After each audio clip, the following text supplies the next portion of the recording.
Let's go to Andy in Harrisburg. What's up, Andy? Hey, Dr. John. How are you? I'm good. What are you doing?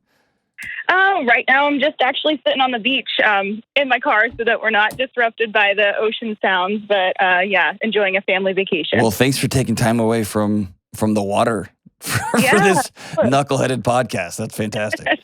Of course. All right, let's solve world hunger. What's up? It's not quite as deep as that, but I appreciate you taking time to navigate this with me. So I'll try to condense this. Basically, what's going on is my future sister-in-law feels rejected after we asked her and my brother-in-law not to bring their dog to our 1-year-old's birthday party.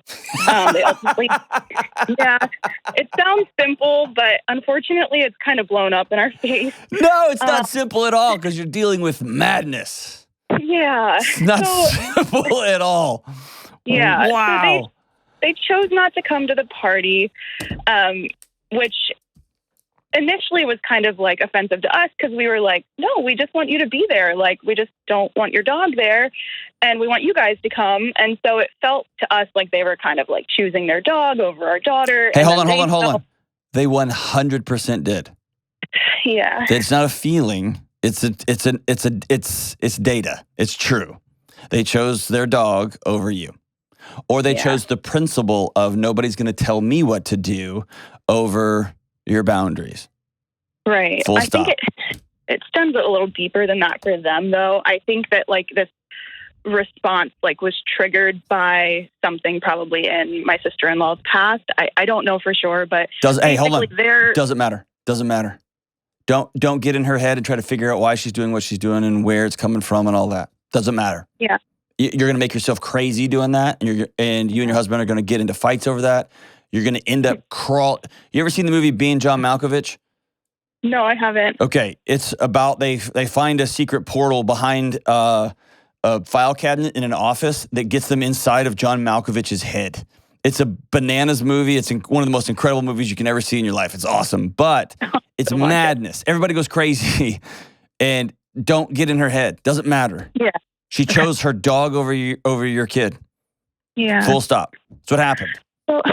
So I guess basically we're at the point where we're hearing from other family members 2 months down the road where we thought this was, kind of all in the past. We're hearing from family members that they're feeling rejected still, and now they're choosing not to attend family matters that we're at. And I in no way thought that this would become this big of a thing, and I don't want them to. Is that because you're a rational human being? Well, maybe. Yes, but yes. I really don't want them to feel hurt, and you can't control madness. You cannot control madness. I know. You can't. I'm so sorry. I'm so sorry. You can't control madness. I just hate that it's affecting like the rest of the family at this point. Because yes, that's fair. We love them and we love our family and we want them to be there and feel welcome by us and by everyone because they are. Mm-hmm. But now they're choosing to avoid us instead of just talking to us about what's hurting them. Yes. And hearing from other people that they're hurting is hurtful to us because we feel like, just talk to us. Like, we're all adults. Like, we just want to hear what's up and why this hurt. Have one of y'all called them? So we actually didn't call them, but we tried to meet up with them for brunch. We're actually about 2 hours apart. They're in a different city and they don't own a car. So it was really more on us to like. Why don't they own a car? They live in Philadelphia, so they just don't really need one. Okay. They walk and, take public transit. So, I think basically we had, basically planned to have brunch with them, just spur of the moment since we were going to be in the city. And my future sister-in-law chose not to show up. And initially I thought, well, it was just last minute. She probably just like had other plans. But then my brother-in-law told us that like she just chose not to come and that she was sleeping in. And like we had our daughter with us thinking like, okay, like they'll want to see her. Like even if they don't want to see us, surely they'll want to see her after not being able to be at her party. But yeah, apparently there was still hurt stemming from that. Okay, so let me be super direct. Is that cool? Yeah. This has very little, if not nothing, to do with the dog. Right. Yeah, we've realized that. This is a woman who does not like you and does not like your husband or does not like your unit or doesn't like anybody taking attention from her precious little fiance. and wants her world exactly how she wants her world, and has a picture of it and will not deviate from it. And in fact, will act like a child, a elementary school child, not even a middle schooler. I've got one of those. This is an elementary school move. And there is literally nothing you can do about it except treat her with dignity and respect and go on with your day. You'll have to grieve this like crazy because you probably had a dream that you and your brother's wife would become best buds and she'd be the greatest aunt ever. And you maybe even met her at a family party once or twice and thought she's hilarious and fun or weird and eccentric or whatever. And you created a picture of what life was going to be, and that picture's not going to come true. Mm-hmm. And you're going to just have to grieve it. And I would be really direct with my other family members. I'm sorry they chose their dog over our kid. And if they choose to not want to be around us because we have boundaries, then that's the choice they make. And unfortunately, if your rest of your family chooses that, golly, that's going to feel like you're on an island, but your boundaries are still your boundaries. And if you start now trying to chase making other people happy like that in your family, man, that's a recipe for disaster. Yeah. You know what I mean? Mm-hmm. I hate this for you. I wish I could just we could all laugh and be like, just call her and tell her or whatever. Yeah. So, I mean, I guess like my husband and I are at the point where we feel like it's worth trying to mend, at least attempting. Like we would really like to still have a relationship with them, even if it is just the 3 times a year we see them at holidays. They don't want a relationship with you. But I think they do. It's just that they're hurt by this. Like they don't. Have they called you and said we're hurt by this? No. Have they written you a letter and just said, hey, we were caught off guard. We don't have kids. Our little dog is our only kid. And it sounds lame, but it means something to us. And it just bummed us out that you put that. Did they do that?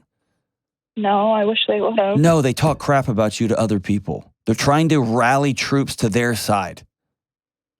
They don't even show up when you drive 2 hours to be on their town with your new baby. They don't show up. They don't want to be in a relationship with you. And I hate to be the guy that's telling you that. You want them to want to, but they don't. What they want is their world on their terms, and they can have it. But you've chosen to not meet some of those terms, and so they took their ball and went home. Yeah. And I hate that. Yeah. Because it's so immature and it's so lame. And I want you to notice something. I've never asked you one time why you did not want that dog in your house. You know why? Doesn't matter. Does not matter. You asked for them to not bring their dog. Who cares why? You know what I mean? Yeah. And I guess, sad for you. I'm just a little guilty just because it seems silly to like ask them not to bring their dog. And unfortunately, we did communicate it it was a little less than a week ahead of time. So we had told them about the party months in advance and then found out they were going to bring their dog and asked them not to. And so that's like obviously where all this stems from. But some of me feels like this is deeper. Obviously it's deeper than that, but some of me feels like there has to be something else that they're frustrated with us about for this to become this big. But I'm just thinking like, what could that be? And it's very common for little things like your brother is talking about, well, my sister, when they got married, fill in the blank, or my sister is awesome. She does this and they have kids and my brother-in-law is doing this. And unfortunately, it's common that a new person marrying into a family feels threatened by that relationship between a brother and a sister. Feels threatened by that relationship between the brother and other members of the family. And so they don't blow it up. They do sometimes, but that's easy to spot, right? That's simple. Mm-hmm. They don't blow it up from the one-up position, right? You can't go see her. I don't like her. They don't do that. They just, they blow it up they drown it from the one-down position. They just grab the rope of the boat and slowly pull it underwater. I'm just not going to go. I just don't feel like it. I'm uncomfortable. I'm tired. It's not going to go. And then eventually your brother will get tired showing up to things by himself and he'll just stay home too. right? Yeah. So it's actually my husband's brother. But Husband's brother. I mean, we're still, I guess, like, I understand what you're saying, how, like, it seems like they don't want to be in our lives. But at the same time, we'd like to at least try to amend it. Even though they haven't really put forth effort to, we'd really like to try. And I feel like, personally, kind of feel like we owe it to my mother and father-in-law to try, because they're the ones that, like, told us kind of how this was all playing out. And so now you're responsible for how your in-laws feel? Because they don't have the courage to tell their kids, y'all are being ridiculous. Put the dog in a dumb kennel and go see your niece. Yeah, I mean, I kind of wish that was their response, but it wasn't. You can't manage this, and I hate that. Now, listen, I'm with you. Hear me say this. Pretend you're the guy calling me and say, hey, I dated this girl for a while, and then all of a sudden she quit talking to me. And I reached out, and we were going to get together for coffee, and then she just said, I'm sleeping in. And I had something really important to show her, and she's like, that just blew me off. I think she really still loves me, but I'm going to try one more overture. I would say this. She doesn't, but go for it anyway. Okay? So if I'm you, I would make sure I'd crossed all the T's and dotted all the I's. Yeah. Just because you told them a week ahead of time doesn't mean you're at fault, because you didn't know about the dog until a week ahead of time. Because if somebody's going to bring a pet to a stranger's house, usually they let you know. My parents do that every year. They have a little wiener dog named Rachel, and they call and say, hey, is it cool if we bring the dog? Sometimes it is. Last year, we were like, hey, can you just board that dog? And they were like, yeah, no problem. And they boarded the dog for a week. And you know what? This is crazy. Hold your breath, everybody. The dog was just fine. Just fine. Just fine. Yeah. But sometimes she brings it. Sometimes they bring it. Sometimes they don't. But it's something they always mention, because my parents are grown-ups. They act like adults, right? So you found out about it late, and then you're not the bad guy when you said, whoa, we just found out about this. Not cool, right? Yeah. And I think part of the reason they felt they could just bring their dog without asking is because the party was being held at my in-laws, and they have, like, an open door policy to pets. But it was us hosting the party, and, like, we invited them, and we didn't realize that was Andy, it doesn't matter. Doesn't matter. I know. I guess I'm just trying to defend their side of things, but I really don't feel like all of it's about the dog. It's just, it sucks that it's come to this little thing. Yes, it's not about the dog. It's not about the dog. Yeah. If it was about the dog, this would have been long gone and over. Yeah. Long gone and over. So it's stupid. You can't. It would have been so dumb. I can't bring my dog. You're a crazy, overprotective new mother, and you would have been like, "Well, it's crazy that you can't not have your dog for a few hours on a Saturday." And then y'all would have been like, "I know. All right, let's go get beers," and it would have been over, right? Great, that little dialogue, and then we all get over it and still, like, have the party and have fun. Yes. Or even just, like, them telling us that, like, hey, they're major offended, and maybe we can reevaluate and figure out a way to get their dog there and keep it inside. But that wasn't communicated, so now it's, like, a big thing. Right. Here's the true conversation. Your husband needs to have this with his brother. Brother to brother, man to man. And I don't mean like some, like, duel, but, like, he needs to call his brother and say, you and I are meeting. This isn't a question. This is a statement. We're meeting. I'll drive down to Philly to talk to you. We need to have this hard conversation. What is happening? I'm not interested in going through my life without my brother in it. And my wife is an integral part of my life. Your fiance is about to be a part of your life, which means they're all a part of all of our lives. What in the world? That's what needs to happen. Yeah. And do you think it's appropriate to have that conversation, like, the four of us versus just them? Not yet. They need to have it themselves. Okay. These are two brothers, man, acting like this whole conversation. I thought you were talking about it was you and him, you and your brother. Yeah, man, these are two brothers. They need to sit down and have a conversation. And mom and dad, quite frankly, need to butt out of it. Yeah. They just need to get over it.